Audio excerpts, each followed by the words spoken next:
2장 이제 두 번째 시간인데 우리 지난 시간을 잠깐 정리하면은 지난 시간은 두 가지 단어로 정리가 될 것 같아요. 하나는 뭐냐면 소문이에요. 소문. 이제 이스라엘 백성이 여리고 땅을 정복하기 전에 정탐꾼을 둘이 보냈잖아요. 정탐꾼이 어디로 갔습니까, 여러분? 라합의 여관으로 갔어요. 라합이 운영하는 여관으로 갔는데 놀랍게도 라합이 하나님을 믿고 있는 거예요. 라합이 이스라엘 백성을 만난 적도 없고 뭐 아무것도 관계가 없는 사람인데 하나님을 믿고 있어요. 라합이 어떻게 하나님 믿고 있습니까? 믿게 되었나요? 소문을 들었잖아요. 하나님과 하나님이 하신 일에 대해서 소문을 들었어요. 하나님께서 홍해바다를 가르셨대더라. 하나님께서 시은 왕과 옥 왕을 물리치고 이스라엘을 이기게 하셨다더라. 이 소문을 듣고 라합이 깨닫고 하나님을 믿게 된 거거든요. 하나님 역사라는 관점을 보면 하나님께서는 좋은 소문과 소식을 통해서 라합의 마음에 역사하셨다는 거예요. 하나님은 좋은 소식, 좋은 소문으로 우리 심령에 역사하시는 분입니다. 그러니까 우리가 좋은 소식을 전하고 좋은 소문을 내야 됩니다. 여러분 가정이 하나님의 은혜로 충만한 가정이 되기 원한다면은 여러분 가정에서 신앙적으로 좋은 얘기 됩니다. 세상에는 여러분 다 좋은 점도 있고 안 좋은 점도 있잖아요. 어디 안 그런 데는 없어요. 뭐 교회도 다르지 않죠. 좋은 점도 있고 안 좋은 점도 있어요. 그런데 가정의 은혜가 충만해지려면 여러분 좋은 얘기를 해야 돼요. 자꾸 좋은 일에 관심을 가지고 좋은 얘기 해야 됩니다. 그럴 때 가정도 교회도 세상에서도 우리가 전도할 수 있는 거예요. 우리가 보면은 이 2장 보면 전도가 뭔지 딱 느낄 수 있어요. 전도는 뭐냐? 라합을 찾아내는 거예요. 라합은 어떤 사람이에요? 이미 마음이 준비된 사람이에요. 그렇잖아요. 준비됐잖아요. 준비돼서 믿을 마음의 준비가 됐는데 거기에 하나님 말씀이 딱 닿으니까 라합이 믿게 됐잖아요. 제가 보니까 이게 모든 사람이 다 잘 믿는 게 아니에요. 보면 하나님이 선택하신 백성이 있는 것 같아요. 근데 그 사람은 라합 같은 사람이 있는 거예요. 그런데 그런 사람이 하나님 말씀과 소문을 딱 듣게 될 때 믿게 된 거예요. 그러니까 우리가 전도는 다른 게 라합을 찾아내는 거예요. 예수님께서 여러분 마음밭의 비유 이거 아시죠? 하나님 씨를 뿌렸는데 원래 그게 마음밭의 비유가 아니고 제목 보면은 씨 뿌리는 비유예요. 이제 그때 다 사람들은 씨를 우리처럼 모내게 하는 게 아니라 이렇게 막 뿌렸다고요. 씨가 막 날아갈 거 아니에요. 어떤 씨는 길가밭에, 어떤 씨는 돌짝밭에, 어떤 씨는 가시나무 밭에, 어떤 씨는 좋은 밭에 떨어져요. 그러면 잘 결실할 확률은 몇 분의 몇이에요? 4분의 1이잖아요. 그 이제 주님 말씀 그 씨 뿌리는 비유의 대상자는 누구냐? 예수님 제자들이에요. 제자들한테 얘기한 거예요. 전도하다 보면 힘들지, 어렵지, 그런 거야 원래 그러는 거야. 그런데 한번 좋은 땅에 떨어지면 거기서 풍성한 결실을 맺는 거야. 그러니까는 낙담하지 말고 씨를 계속 뿌려야 돼. 그게 씨 뿌리는 비유거든요. 여러분 우리가 좋은 소식을 전하고 좋은 소문을 찾고 좋은 얘기를 찾고 해야 됩니다. 그러다 보면 그게 헛일이 아니에요. 어느 날 라합처럼 마음에 준비된 사람이 있어요. 그 마음에 딱 와닿으면 거기서 놀라운 역사가 나타나게 될 줄 믿습니다. 그러니까 여러분 어디 가서든 간에 좋은 얘기 많이 하십시오. 아 우리 교회 좋은 교회라 그러고 우리 목사님 좋은 목사님이라 그러고 아멘. 뭐 좀 마음에 안 들어도 전도하는 마음으로다가 그거 뭐 안 좋다 그러고 아니 뭐 교회 다니봤자 별 볼일 없다 어떻게 교회를 나오겠어요, 그렇잖아요. 그러니까 좋은 점도 있지만 그런 좋은 점을 부각해서 얘기할 때 라합을 찾을 수 있다. 반대도 있어요. 우리도 좋은 소식을 들으려고 그래야 돼요. 좋은 얘기를 들으려고 그래야 돼요. 요즘 뉴스를 잘 안 봐요. 뉴스 보면 우리나라 꼭 망할 것 같아요. 뭐 뉴스 보면 뉴스는 보통 그렇잖아요, 여러분. 개가 사람 물면 뉴스 안 나와요. 요새는 나올지도 모르겠네. 개를 기해 가지고 사람이 개를 물면 뉴스에 나오는 거예요. 뉴스는 그런 거예요. 뭐 잘 안 나와요. 다 뭐 몇 명 죽여야 나오고 크게 망해야 나오고 그렇잖아요. 큰 사고 나야 나오지. 평범하고 좋은 건 뉴스에 안 나와요. 그러니까 뉴스 듣다 보면 진짜 이거 우리나라가 망하는 거 아닌가? 못 살 나라 아닌가? 나가면 우리나라 살기 좋은 나라예요, 사실은.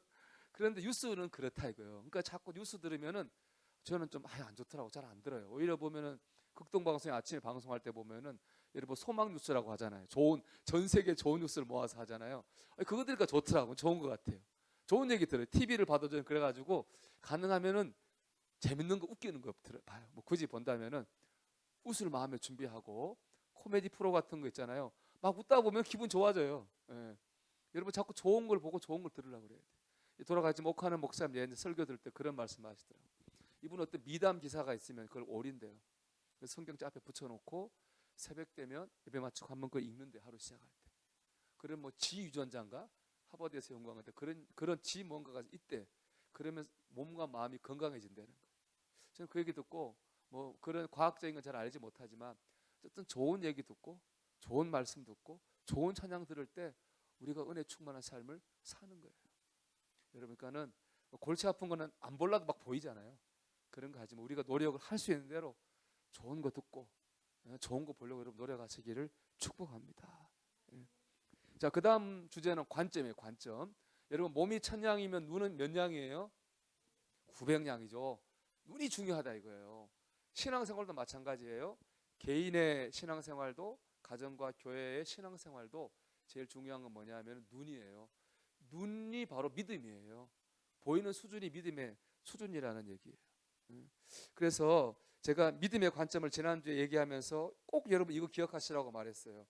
뭘 기억하라고 그랬을까요? 잘 기억 못 하실 것 같아서 하는 거예요.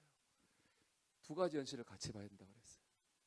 믿음의 눈이라고 하는 거는요, 두 가지 현실을 봐야 돼요. 한 가지 현실은 뭐죠?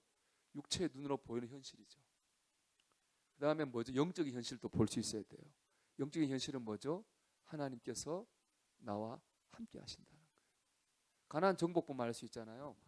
가데스 바네아에서 이스라엘 백성이 가나안 정탐했어요. 10명의 정탐꾼 뭐라 그랬습니까? 가나안 땅 가봤더니 살기 좋아요. 근데 뭐 거기에는 엄청의 거인족이 있어가지고 우리는 그들 보기에 메뚜기 같을 거예요. 우리 절대 못 이깁니다. 육적인 현실을 봤어요. 같은 정탐꾼이었던 두 사람, 여호수아와 갈렙 뭐라 했습니까? 10명의 말이 맞습니다. 그런데 하나님이 우리와 함께 하십니다. 그렇기 때문에 그들은 우리의 밥입니다. 그렇게 얘기했어요. 두 명의 정탐꾼은 육적인 현실에 대해서 뭘 봤습니까? 영적인 현실을 봤어요. 여러분, 두 가지를 다 봐야 돼요. 그래야 우리가 이제 여호수아서가 전쟁 얘기잖아요. 영적 전쟁이거든요. 영적 전쟁에서 이기려면은 육적인 현실과 영적인 현실을 다 보는 사람이 영적 전쟁에서 이겨요. 가정에서도 마찬가지죠. 가정에서 정탐꾼이 있어야 되는 거예요. 교회 정탐꾼이 있어야 돼요. 정탐꾼이 제일 중요해요.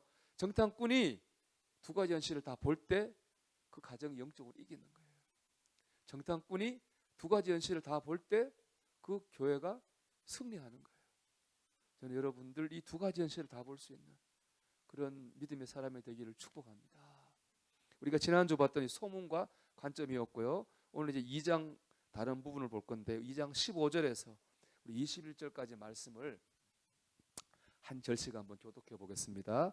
라합이 그들을 창문에서 줄로 달아내리니 그의 집이 성벽 위에 있으므로 그가 성벽 위에 거주하였습니다.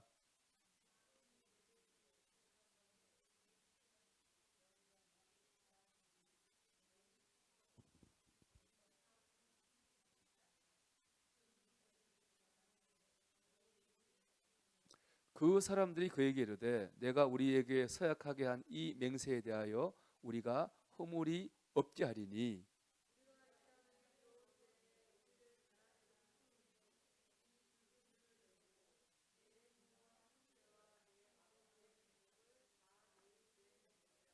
누구든지 내 집 문을 나가서 거리로 가면 그의 피가 그의 머리로 돌아갈 것이요 우리는 허물이 없으리라. 그러나 누구든지 너와 함께 집에 있는 자에게 손을 대면 그의 피는 우리 머리로 돌아오려니와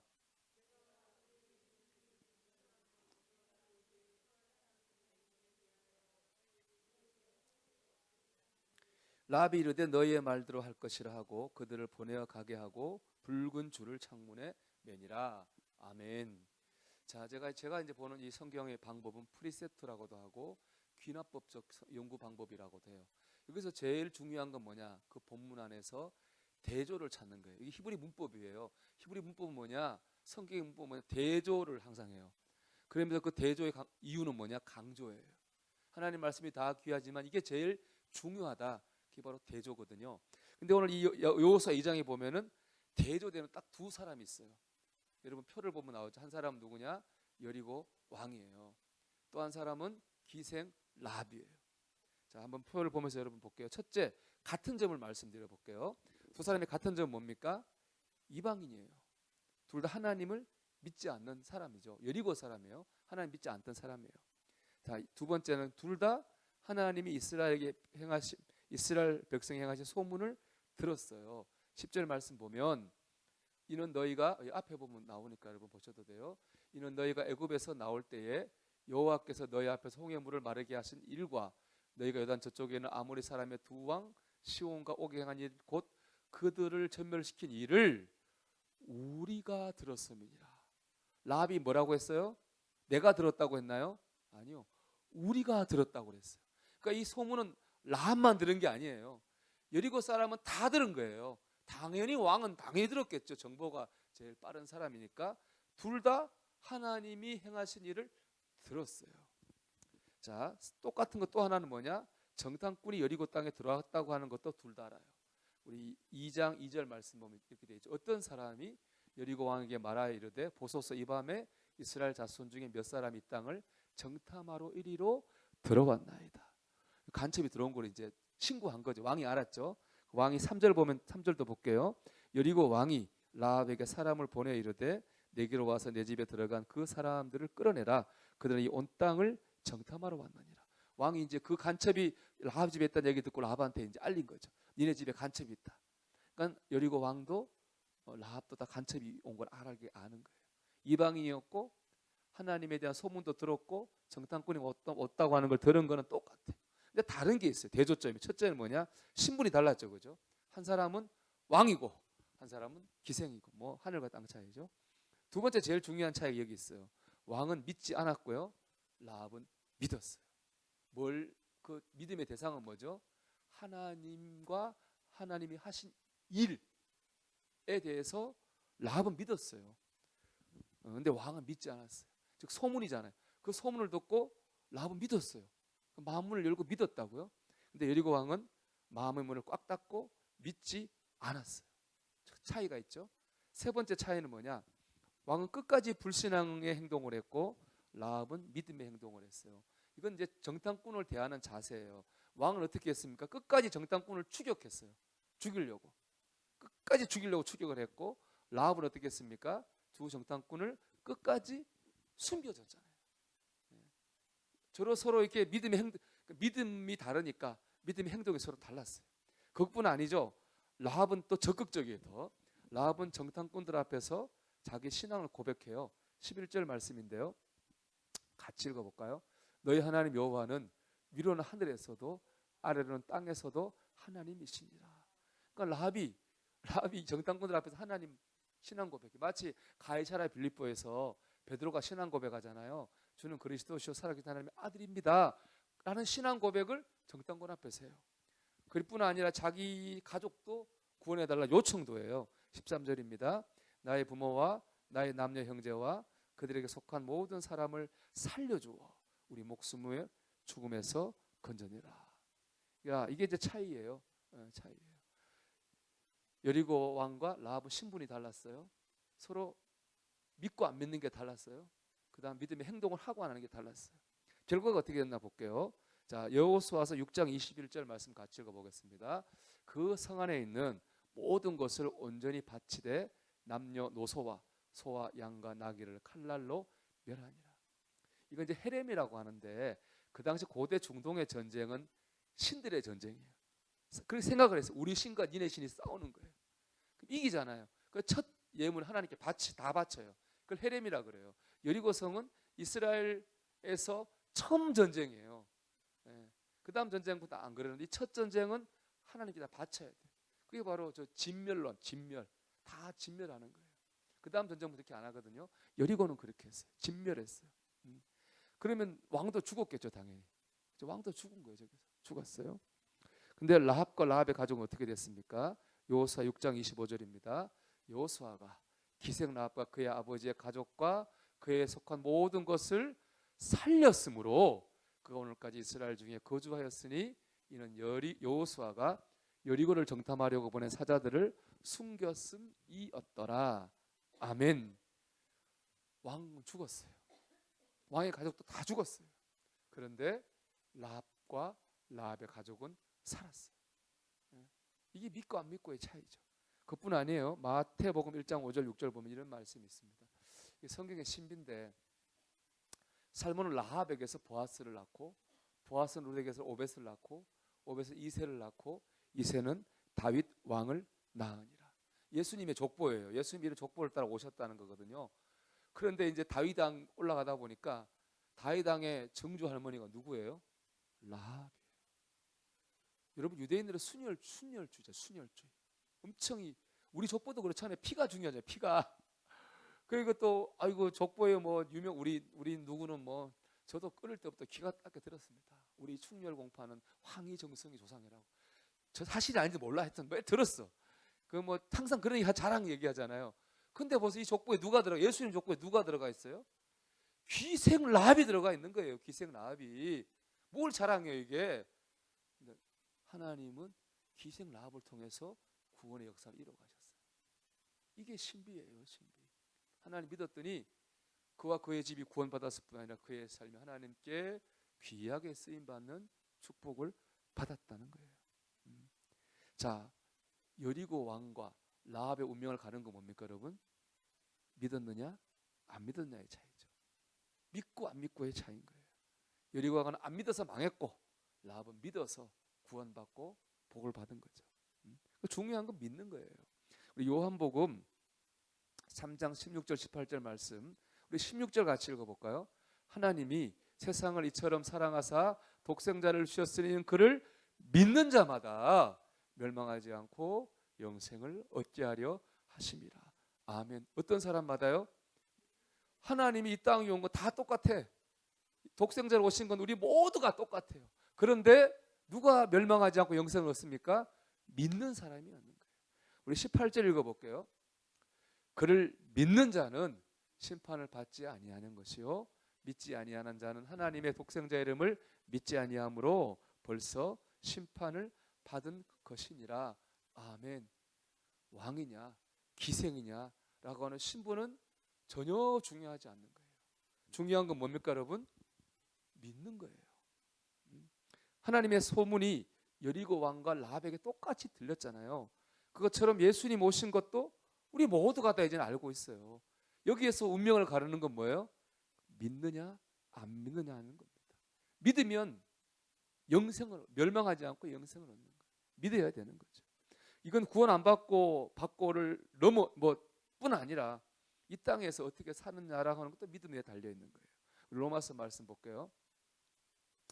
자, 8장 말씀입니다. 육신을 따르는 자는 육신의 일을 영을 따르는 자는 영의 일을 생각하나니 육신의 생각은 사망이요 영의 생각은 생명과 평안이니라. 육신의 생각은 하나님과 원수가 되나니 이는 하나님의 법에 굴복하지 아니할 뿐 아니라 할 수도 없습니다. 육신에 있는 자들은 하나님을 기쁘시게 할 수 없느니라. 아멘. 그러니까 하나님을 믿으면서도 생각은 뭐예요? 육의 생각을 하는 사람이 있어요. 그런 사람은 하나님 기쁘시게 할 수 없어요. 하나님의 은혜도 체험할 수 없어요. 하나님을 믿으면서도 생각은 육의 생각을 하고 믿음 없이 사는 거예요. 믿는다고 하는 건 뭡니까? 하나님을 생각하는 거죠. 그럴 때 믿음으로 하나님을 기쁘시게 할 수도 있고 말씀 따라 살 수도 있고 능력을 체험할 수도 있어요. 제가 좋아하는 말씀인데 마가복음 5장 28절 다 같이 읽어볼게요. 이는 내가 그의 옷에만 손을 대어도 구원을 받으리라 생각함일러라. 아멘. 많은 사람이 예수님 주변에 있었다고. 그런데 옷자락을 보고 그 여인만 만진 게 아니라 혈루병 여인만 만진 게 아니라 많은 사람이 만졌어요. 혈루병 그 여인만 역사를 체험했어요. 왜 그래요? 생각을 했거든요. 난 이 옷자락을 만져도 나을 거야. 믿음의 생각이 바로 믿음입니다. 믿음의 생각이 믿음인 거예요. 그 믿음의 생각을 가지지 않으면 우리가 오늘 똑같은 여리고 왕처럼 되는 거죠. 믿긴 하는데 실제로는 하나님을 기쁘시게 할 수도 없고 하나님의 법대로 살 수도 없는 거예요. 여러분 중요한 건 뭐예요? 믿느냐 안 믿느냐. 우리가 믿음의 생각을 가지고 사느냐 안 사느냐. 이 시간도 말씀이 선포되지만 여러분이 안 믿으면 방법이 없어요. 믿을 때 역사가 나타나거든요.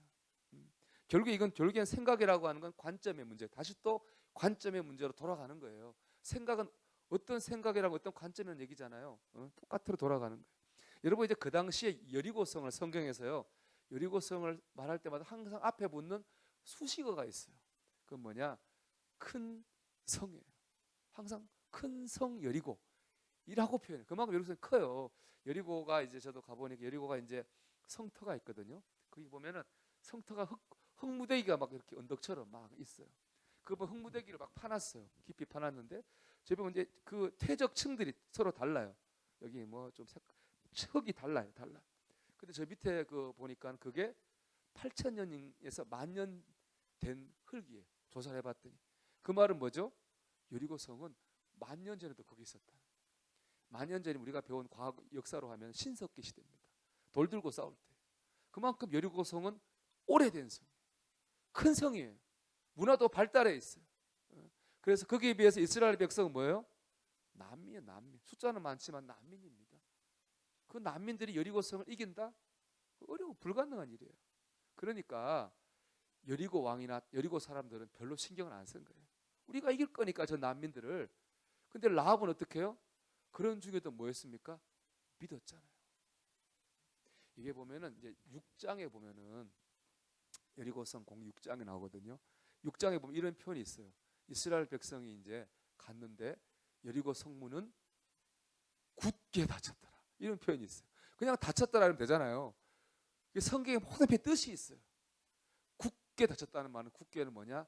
그 성을 바라본 이스라엘 백성들의 마음을 얘기하는 거예요. 야, 우리는 도저히 이 성 못 넘겠구나. 우리 이 성 도저히 못 이기겠구나. 그랬단 말이에요. 그런 중에 라합은 어떻게 했어요? 믿었다는 거 아니에요. 그러니까 목숨 걸고 정탐꾼 간첩을 살려준 겁니다. 숨겨준 거예요. 뭐 했으니까? 믿었으니까. 뭘 믿어요? 하나님 홍해바다도 가르셨고 하나님이 시온과 오강도 이기셨으니까 하나님께서 이 땅을 이스라엘 백성에게 주실 거야.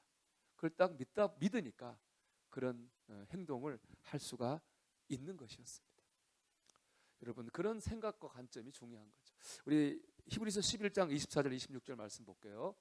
믿음으로 모세는 장성하여 바로의 공주아들이라 칭함받기를 거절하고 도리 하나님 백성과 함께 고난과 받기를 잠시 죄악의 낙을 누리는 것보다 더 좋아하고 그리스도를 위하여 받는 수모를 애굽의 보화보다 더 큰 재물로 여겼으니 이는 상 주심을 바라봄이라. 아멘. 모세는 이집트 왕자라고 하는 것보다 모든 부귀영화보다 하나님의 뜻대로 살면서 고난받는 걸 더 귀하게 생각했어요. 왜 그랬습니까? 하나님이 상 주시는 것을 바라봤기 때문에. 그의 관점이 다른 거예요. 부귀영화가 아니라 하나님 앞에 섰을 때 그게 더 귀하다고 모세는 바라봤기 때문에 이 땅에 부귀영화라든지 그런 권세 있는 자리를 버릴 수가 있었던 거죠. 자, 여러분 사도행전 한번 볼까요? 오늘 제가 새벽에 나눈 말씀, 저 참 오늘 말씀에 너무 은혜가 됐어요. 스데반이 성령 충만하여 하늘을 우러러 주목하여 하나님의 영광과 및 예수께서 하나님 우편에 서신 것을 보고 말하되 보라 하늘이 열리고 인자가 하나님 우편에 서신 것을 보노라 한대. 아멘. 그러니까 스데반 집사님이 순교 복음 전하다 돌에 맞아서 이제 순교 당하시잖아요. 최초의 순교자인데 순교 당하는 그 순간에 이제 천국이 보이는 거예요. 우리 보통 뭐 죽기 전에 뭐 보인다 그러잖아요. 그런 거겠죠. 천국이 보여요. 근데 여기서 중요한 건 뭐냐? 예수님께서 하나님 우편에 어떻게 계셔요? 서 있어요. 성경 어디를 봐도 예수님이 하나님 우편에 서 있다는 말씀 하나도 없어요. 다 뭐라고 하냐? 앉아 계세요. 하나님 앞에 앉아 계세요. 그런데 딱 여기 성경 여기에서만 예수님 하나님 우편에 서 계세요. 왜 서 계실까요? 스데반 순교자 스데반을 앉아서 기다릴 수 없는 거예요. 주님을 위해서, 주님의 복음을 위해서, 주님의 영광을 위해서 저렇게 고난받고 저렇게 희생한 스데반 집사님을 환영하고 맞이하려고 예수님은 서 계신 거예요. 서 계신 거죠. 그 순교자를 대하는 주님의 자세가 그걸 보니까 이 땅의 부귀영화도 이 땅의 권세도 그냥 초계처럼 내려놓을 수가 있는 거예요. 제가 그런 얘기 했잖아요. 그렇다고 뭐 우리가 지금 이 세상의 순교자 될 수 없잖아요. 예수 전다고 우리 뭐 감옥 가는 것도 아니고 죽는 것도 아니니까. 그렇다고 일부러 또 순교하려고 또 뭐 선교지로 갈 수도 없는 것도 말이 안 되는 거고. 이렇게 중요한 건 제가 새벽에 뭐라고 말씀드렸습니까? 이 땅에서 순교적 삶을 사는 거예요.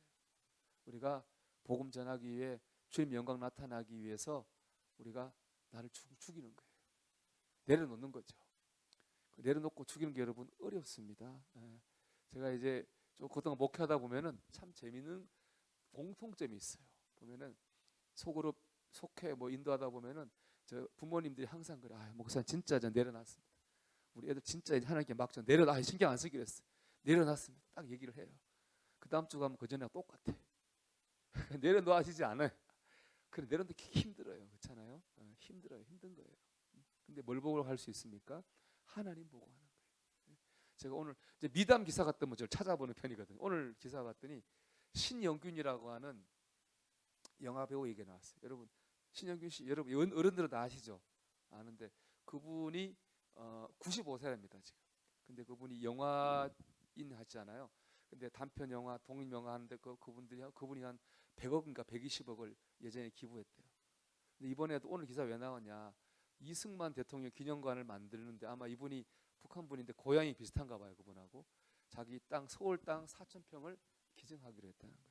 그래서 자기는 하는 얘기가 나는 죽을 때 내 관안에 성경책 하나만 넣어주면 됩니다. 다 나는 놓고 갈 겁니다. 너무 참 도전도 되고 마음도 은혜 됐어요. 그렇게 할 수 있는 어디 있어요, 여러분? 그 돈 있다고 그렇게 하는 게 아니잖아요. 그렇게 할 수 있는 건 뭐죠? 이거 보니까 하나님 앞에 설 때 그 영광의 자리를 보니까 그렇게 할 수 있는 거예요. 여러분 우리가 그런 관점을 가져야 됩니다. 그런 눈을 가져야 됩니다. 그럴 때 우리가 하나님 법대로 살 수도 있고 하나님을 기쁘시게 할 수도 있고 라합처럼 그렇게 믿음으로 살 수 있는 겁니다. 여러분 바라기는 라합처럼 믿음의 눈이 열려가지고 믿는 사람이 되기를 축복합니다. 믿음의 생각 가지고 살기를 축복합니다. 한 가지만 더 하면 이제 붉은 줄 얘기를 해야 되겠어요. 라합이 부탁했잖아요. 정탐꾼한테 여리고성 싹 다 진멸할 때 나와 우리 가족은 살려주세요 라고 얘기했잖아요. 그랬더니 자 여호수아 2장 18절 읽어보겠습니다. 우리가 이 땅에 들어올 때 우리를 달아내린 창문에 이 붉은 줄을 메고 내 부모와 형제와 내 아버지의 가족을 다 내 집에 모으라. 여리고성에 뭐 그 이스라엘 군대가 확 들어오면 다 죽이니까 누가 라합인지 모르잖아요. 표시하라는 거예요. 그 표시가 뭡니까 여러분? 붉은 줄을 그 집에 쫙 내려놓으면 이 집은 라합 집이구나. 살려줘야지. 그런다는 거예요. 여러분 이런 생각 해봤습니까? 왜 하필 붉은 줄일까요? 파란 줄도 있고 하얀 줄도. 원래 화평과 항복의 상징은 뭐예요? 하얀 백기를 들잖아요. 하얀 줄이잖아요. 하얀 줄을 내려도 될 것 같고 잘 보이긴 노란 줄도 잘 보일 것 같고 까만 줄도 왜 붉은 줄일까요? 생각을 한번 해보셔요. 왜 붉은 줄일까요, 여러분? 이게 참 의미 있는 얘기입니다. 자, 왜 붉은 이 의미가 뭘까?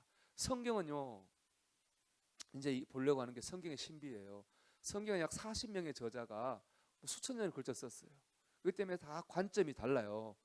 다 성경의 다양성이에요. 그런데 성경은 하나의 주제를 가지고 있어요. 그게 뭐냐? 구원이에요. 그래서 우리가 성경의 다양성과 통일성이라 그러는데 그 구원의 통일성에서 볼 거예요. 자, 붉은 줄을 맺잖아요. 출애굽기 한 말씀 볼게요. 출애굽기 12장 6절 7절 말씀 보겠습니다. 이달 엿 날까지 간직하였다가 해질 때 이스라엘 회중이 그 양을 잡고 그 피를 양을 먹을 집 좌우 문설주와 임방에 바르고 그라고 했습니다. 이거는 10번째 재앙이잖아요. 애굽의 10번째 재앙은 보면 하나님께서 애굽에 있는 모든 집을 찾아가서 심판해요. 저주하셔요. 그 저주는 뭡니까? 첫 아들을 다 죽이는 거예요. 첫 새끼를 다 죽이는 거예요. 근데 하나님 백성을 죽이면 안 되잖아요. 근데 누가 하나님 백성인지 아닌지 모르잖아요. 표시를 내요. 그 표시가 뭡니까? 양을 잡아가지고 그 피를 좌우 문설주와 임방에 피칠갑을 해놓는 거예요. 이렇게. 그러면 하나님께서 심판하러 왔다가 이 집은 하나님 백성 집이구나 하고 하나님 뭐 하셔요? 넘어가요. 이걸 영어로 패스오버, 한문으로 유월이라고 그러거든요. 그래서 유월절이 되는 거예요. 피가 붉잖아요. 그래서 하나님 그 피를 보고 그 집을 넘어가는 거죠. 똑같죠? 이스라엘 백성이 헤렘 모두 하나님께 바치게 죽일 때, 진멸할 때 붉은 줄이 내려오면 아, 이건 라합의 집이구나. 근데 뭘 의미하는 겁니까? 어린 양, 붉은 줄, 다 예수 그리스도의 피, 구원, 예수 그리스도를 의미하는 거예요. 또 볼까요, 여러분 한번? 자, 출애굽기 2장 3절 말씀이에요. 읽어보십시다. 더 숨길 수 없게 되매 그를 위하여 갈대 상자를 가져다가 역청과 나무 진을 칠하고 아기를 거기 담아 나일 강가 갈대 사이에 두고.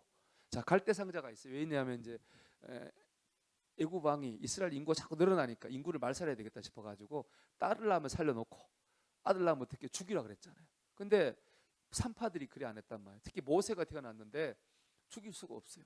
그래서 어떻게 했습니까? 갈대 상자를 만들고 거기 모세를 넣고 나일강에 띄워요. 근데 그냥 띄우면 물이 스며들잖아요. 뭘 발라요? 역청을 바른 거예요. 역청. 역청을 코페르라고 하거든요. 이 코페르를 여러분 성경 다른 데는 뭐라고 번역하냐면은 속전이라고 해요. 속전. 속전은 뭐냐면 세금이거든요. 이스라엘 남자들은 전부 다 속전을 내야 돼요. 뭐냐? 내가 생명값이에요. 생명값. 내가 하나님의 은혜로 제사함 받은 거예요. 그 생명값을 내는 걸 바로 속전이라고 그래요. 그래서 이걸 이렇게도 번역해요. 성경에 따른 성경에 보면 대속물. 대신 속하여 주는 희생양이에요. 죄는 내가 지었는데 죽이긴 누가 죽여요? 어린 양을 죽이는 거예요. 그럼 내 죄가 사해지는 겁니다. 주님 말씀하셨죠. 인자는 대속물로 왔다고 그랬습니다. 그럼 역청이 의미하는 건 뭐예요? 예수님이에요. 예수님이 구원한 거예요. 또 볼까요? 창세기 6장 14절 말씀 보겠습니다. 너는 고페르 나무로 너를 위하여 방주를 만들되 그 안에 칸들을 막고 뭘 칠하라? 역청을 그 안팎에 칠하라. 노아의 방주를 만들어요. 그 방주에 물이 들어오지 않게 뭘 칠해요? 역청을 만들어요. 역청을 칠. 역청 아까 말했죠? 속전, 대속물이에요. 이걸 안 바르면 죽어요. 살게 하는 건 뭐죠? 바로 예수 그리스도의 십자가 사랑이에요. 십자가 은혜라는 거죠. 또 볼까요? 자, 하나님 말씀 읽어보십시다. 주께서 오늘 이 지면에서 나를 우리 4장 14절 말고요. 전사님 그 뒤에 있는 거. 자, 그 뒤에 거 볼까요? 야, 우리 말씀 보겠습니다. 요 하나님이 아담과 그의 아들을 위하여 뭘 입혀요? 가죽 옷을 지어 입히시니라. 아담과 하와가 죄를 졌어요. 그래서 에덴 동산 쫓겨나요. 그럼 이제 에덴의 동쪽과 살아야 돼요. 에덴의 동쪽은 죄가 판치는 곳이, 언제 죽을지 모르는 곳이. 근데 하나님께서 그런 아담과 하와를 살리시려고 뭘 지어 입히셨어요? 가죽 옷을 지어 입혀야 돼요. 여러분, 가죽 옷을 만들려면 어떻게 돼요? 일단 가축을 죽여야 돼. 소가 죽이면 소를 죽여야 되는 거고, 양가 죽이면 양을 죽여야 되는 거예요. 죽이면 피가 흐를 수밖에 없는 거예요. 이것을 의미하는 건 뭡니까? 바로 희생 제물의 피를 의미하는 겁니다. 그 희생 제물의 피가 죄 가운데서 아담과 하와를 보호하는 거예요. 더 올라가 볼까요? 이게 제일 오래된 복음입니다. 그래서 이걸 원시 복음이라고 하는데요. 같이 읽어보겠습니다. 내가 너로 여자와 원수가 되게. 여기 나는 하나님이고 너는 누구냐 하면은 뱀 사단을 얘기하는 거예요. 내가 너로 여자와 원수가 되게 하고 내 후손도 여자의 후손과 원수가 되게 하리니 여자의 후손은 내 머리를 상하게 할 것이요 너는 그의 발꿈치를 상하게 할 것이니라 하시고, 하나님께서 먼 미래에 대한 예언의 말씀을 주신 거예요. 여자의 후손은 누구예요? 예수님이죠. 아담으로부터 예수님 족보를 말하는 거예요. 그리고 너의 후손은 누굽니까? 사단이죠. 너의 후손은 어떻게 합니까? 그의 발꿈치를 깨물어요. 그런데 여자의 후손은 그 뱀의 머리를 밟아요. 이런 발꿈치 물으면 죽어요? 안 죽어, 아프기만 한 거죠. 그러나 머리를 밟으면 죽는 거 아니겠어요? 그래서 여자의 사단의 후손, 사단은 예수님을 고통을 주고 고난을 줘요. 그러나 죽이지 못해요. 부활하시잖아요. 그러나 예수님은 사단의 권세를 밟아 죽이는 거예요. 승리하는 거죠. 그렇게 될 거라고 하는 복음이 있는 거죠. 이게 바로 이 말씀과 가죽옷과 역청과 붉은 어린 양의 피와 붉은 줄이 바로 의미하는 겁니다. 단 하나죠. 우리 예수 그리스도의 십자가입니다. 우리 고린도서 말씀 읽어보겠습니다. 다 같이 읽어볼게요. 십자가에 녹아 멸망하는 자들에게는 미련한 것이요 구원을 받는 우리에게는 하나님의 능력이라. 아멘. 우리를 구원하시는 것은 바로 십자가의 능력, 예수 그리스도의 십자가의 보혈과 권세라는 것입니다. 구원받는 게 이일밖에 없는 거예요. 그런데 세상이 약간 틀죠. 예전에 그 보면 사랑과 영혼이라는 영화가 있었는데 여러분 기억하시는지 모르겠어요. 그저 패트릭 스웨이지하고 데미 무어라는 여자가 나와가지고 막 남자가 죽어요. 영혼 죽었는데 영혼으로 오잖아요. 아내 부인한테 와가지고 막 같이 도자기도 굽고 막 엄청 사랑을 해요. 영혼이 사랑하는 거죠. 그 보면 그러다가 천국 가요. 그 영화의 주제는 그 왜 천국 너무 사랑해서 천국 가는 거예요. 여러분 부부가 사랑하면 천국 갈 수 있을까요? 사람이 사랑하면 천국 갈 수 있을까요? 못 가요. 천국 가는 하나예요. 붉은 줄, 붉은 피, 역청, 가죽옷, 예수 그리스도의 보혈, 예수 그리스도의 십자가의 은혜만이 우리를 죄에서 구원하고 우리를 살리는 거예요. 근데 세상은 교묘하게 말해요. 서로 사랑하면, 착한 일 하면 그렇게 말하죠. 그거 요즘 말하는 유에이지고 포스트 모더니즘. 그런가 하면 다원주의도 있어요. 꼭대기는 하나인데 산 꼭대기 하나인데 올라가는 게 여럿인데 그런 거 있어요. 성경 그렇게 얘기하지 않아요. 성경은 오직 붉은 줄, 붉은 피, 역청, 가죽옷, 여자의 후손이 사단의 후손을 밟을 거라고 말씀하고 있습니다. 우리를 구원하는 곳은 오직 예수님밖에 없다고 성경은 전체 이 성경 66권이 일관되게 어떤 누가 무슨 얘기를 하더라도 하나같이 얘기하는 것은 오직 예수 그리스도를 통해서만이 구원받을 수 있다는 거예요. 그래서 제가 이 여리고란다. 이 여호수아 2장을 가지고 어떤 설교한 제목 보니까 붉은 줄 아래로 모이라. 가족을 붉은 줄 아래로 모아라. 그런 말씀이 있더라고요. 여러분 그렇습니다. 붉은 줄 아래로 들어가야 됩니다. 우리 가족을 붉은 줄 아래로 모아야 됩니다. 그럴 때 우리가 구원을 얻습니다. 자, 이제 말씀을 맺겠습니다. 여러분 라합처럼 믿으시기 바랍니다. 라합처럼 그 믿음의 눈을 가지고 살아갈 때에 우리는 영적인 승리를 거둘 겁니다. 뭐 많이 배우고 많이 가지고 그게 중요한 게 아니라 중요한 건 오직 하나예요. 믿는 것입니다. 하나님을 믿고 하나님 역사를 믿으시기를 주의 이름으로 축원합니다.